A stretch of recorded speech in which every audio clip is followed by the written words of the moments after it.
أعوذ بالله السميع العليم من الشيطان الرجيم من همزه ونفخه ونفسه. بسم الله الرحمن الرحيم. قال الله تبارك وتعالى في القرآن المجيد: يا أيها الناس قد جاءتكم موعظة من ربكم وشفاء لما في صدور وهدى ورحمة للمؤمنين. محترم سامعین و سامعات، جس آیت کی تلاوت میں نے آپ لوگوں کے سامنے کی ہے، یہ آیت میں اللہ تعالیٰ صرف مسلمانوں سے مخاطب نہیں ہے، صرف ہندوؤں سے مخاطب نہیں ہے، صرف توحید پرستوں سے مخاطب نہیں ہے، صرف کرسچن یا سکھ عیسائی سے مخاطب نہیں، بلکہ اس آیت میں اللہ تعالیٰ ساری انسانیت کو فیس کرتے ہوئے اللہ تعالیٰ کہہ رہا ہے، ساری دنیا والوں سے اللہ تعالیٰ چیخ چیخ کر کہہ رہا ہے: یا ایھا الناس، اے لوگوں سنو، قد جاءتکم موعظۃ من ربکم، تمہارے پاس تمہاری رب کی جانب سے ایک بہترین نصیحت آئی ہے، جس میں تمہارے دلوں کے لیے شفا ہے، صحت ہے اور ہدایت ہے، اور ان لوگوں کے لیے جو اس پر ایمان لائیں یہ رحمت بھی ہے۔ میری محترم سامعین و سامعات، آپ سوچ رہے ہوں کہ میں کس چیز کے بارے میں بات کر رہی ہوں؟ میں بات کر رہی ہوں یہ بہترین اور سب سے بہترین کتاب اللہ کی۔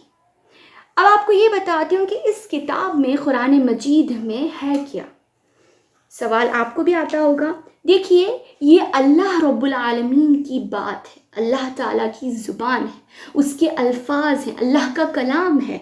اللہ رب العالمین نے اس کی ڈیفینیشن کرتے ہوئے کئی جگہ کہا کتاب مبین، یعنی واضح کرنے والی کتاب۔ حق کیا ہے، باطل کیا ہے، سچ کیا ہے، ناحق کیا ہے، ہر چیز کو واضح کرنے والی کتاب۔ کتاب الحکیم، حکمت والی کتاب، سب لوگوں کی رعایت کرتی ہے یہ کتاب۔ اسی طریقے سے کہا لا ریب فیہ، اس میں کوئی شک نہیں ہے۔ یہ ایک ایسی بہترین کتاب ہے جس میں آپ کو کوئی بھی غلطی، کوئی بھی ٹیڑھا پن، یا اس میں کوئی بھی آپ کو الٹی ساری چیزیں کچھ بھی نہیں نظر آئیں گی۔ سب سے بہترین اور سب سے اچھی کتاب ہے یہ۔ دیکھیے، اب سوال یہ ہے کہ یہ کتاب آئی کہاں سے؟ اللہ رب العالمین نے اس کا جواب دیا: اِنَّا أَنزَلْنَاهُ فِي لَيْلَةِ الْقَدْرِ۔ اللہ تعالیٰ نے رمضان کے جو آخری عشرہ ہوتا ہے، رمضان کے آخری 10 دن، اس میں سے کسی ایک رات میں اللہ تعالیٰ نے اسے لیلۃ القدر میں آسمانی دنیا پر نازل کیا، لوح محفوظ سے۔ لوح محفوظ سے جو آسمان ہمیں نظر آتا ہے دنیا سے، سامنے کا 7 آسمان ہیں، ان میں سے جو آسمان ہمیں نظر آتا ہے اس پر اللہ تعالیٰ نے پورے کا پورا قرآن نازل کیا۔ اور جب جب دنیا میں ضرورت پڑی، اللہ کے رسول کو کوئی آ کر سوال کرتا، یا اللہ کے رسول صلی اللہ علیہ وسلم سے کوئی شکایت کرتا، یا اللہ کے رسول کو کوئی تنگ کرتا تو ان کے جواب میں، یا پھر کبھی اللہ کے رسول پریشان ہو جاتے تو ان کو تسلی دیتے ہوئے مختلف وجوہات کی وجہ سے تھوڑا تھوڑا کر کے قرآن نازل ہوتا رہا، یہاں تک کہ 23 ایئرس تک قرآن نازل ہوتے ہوتے مکمل ہو گیا۔ اس طریقے سے قرآن زمین پر اترا، اور اسے پوری سیکیورٹی کے ساتھ جبرائیل علیہ السلام، اللہ تعالیٰ کے فرشتے، اینجل، پوری حفاظت کے ساتھ آسمانی دنیا سے اللہ کے رسول کے پاس لے کر اترتے تھے، جس کی وجہ سے اس میں کوئی ملاوٹ یا شیطان کی کوئی چال آپ کو نظر نہیں آئے گی۔ دیکھیے، یہ ایک ایسی بہترین کتاب ہے جس میں آپ سوچتے ہوں گے کہ اس میں صرف اللہ تعالیٰ نے نماز پڑھو، روزہ رکھو، حج کرو، یہ کہاں ہے؟ نہیں، بلکہ یہ ایک ایسی بہترین کتاب ہے جس میں اللہ تعالیٰ نے ہمیں دنیا اور آخرت دونوں دکھائی، دونوں میں جینے کا سلیقہ بتایا ہے، ہماری دونوں دنیا اور آخرت روشن کر دی اللہ تعالیٰ نے اس کے ذریعے سے۔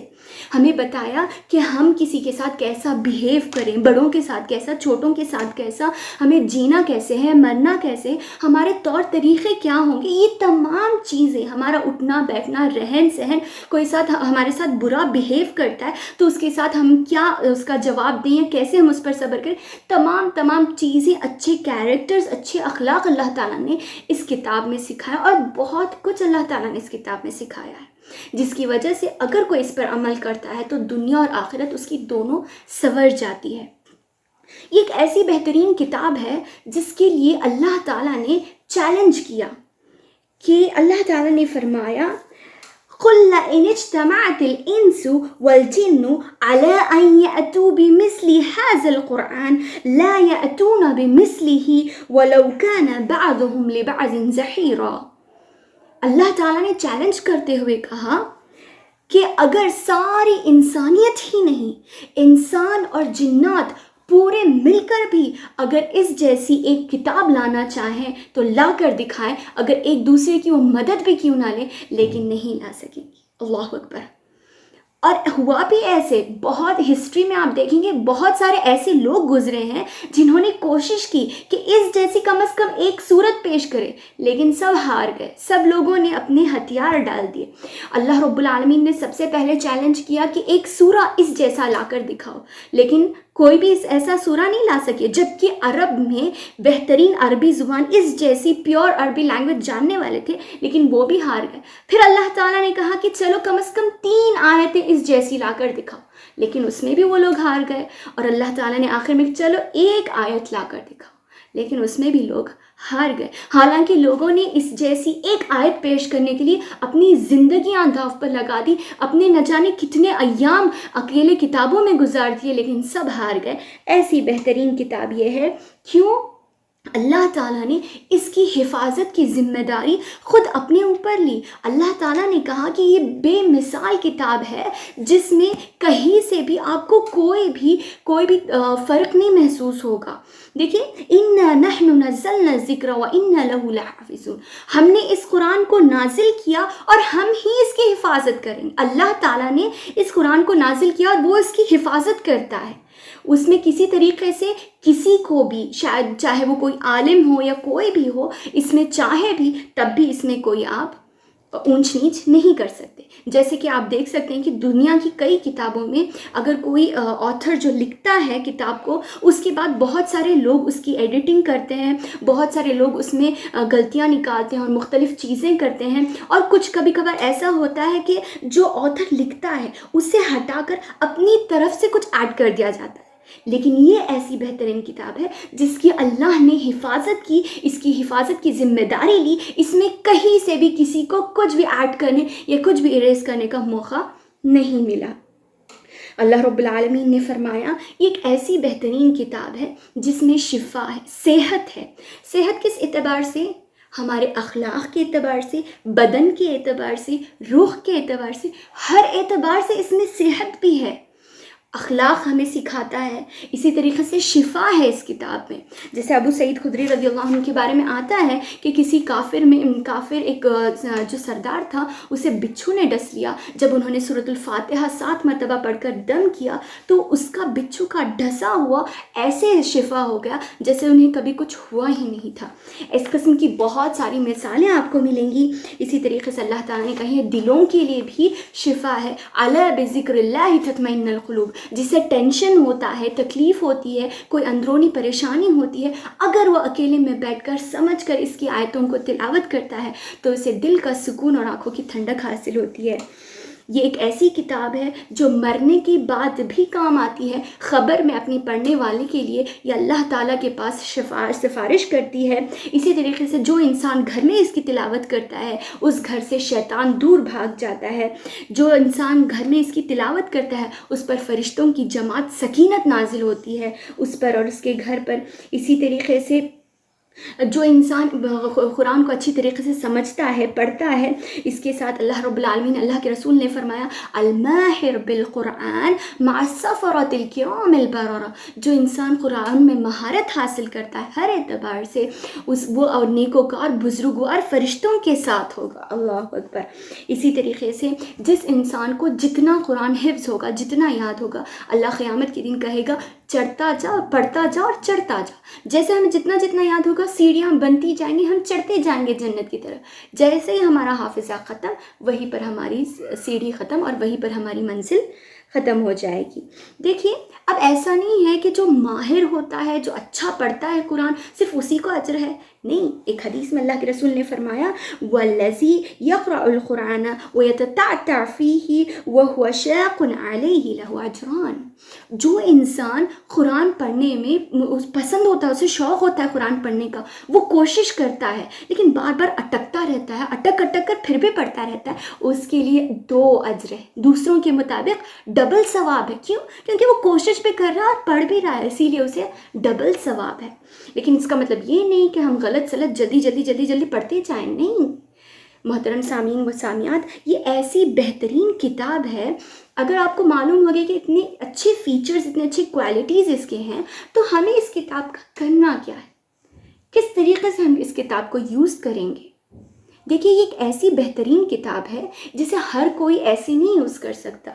اس کتاب کو پاکی صفائی کا بالکل طہارت ہونی چاہیے، پاکی ہونی چاہیے، وضو کی حالت میں اس قرآن سے ہم پڑھ سکتے ہیں، اور جب ہم پڑھیں گے ایک حرف پر، ایک لیٹر پر 10 نیکیاں ہوں گی۔ اللہ اکبر۔ ہے کوئی ایسی کتاب؟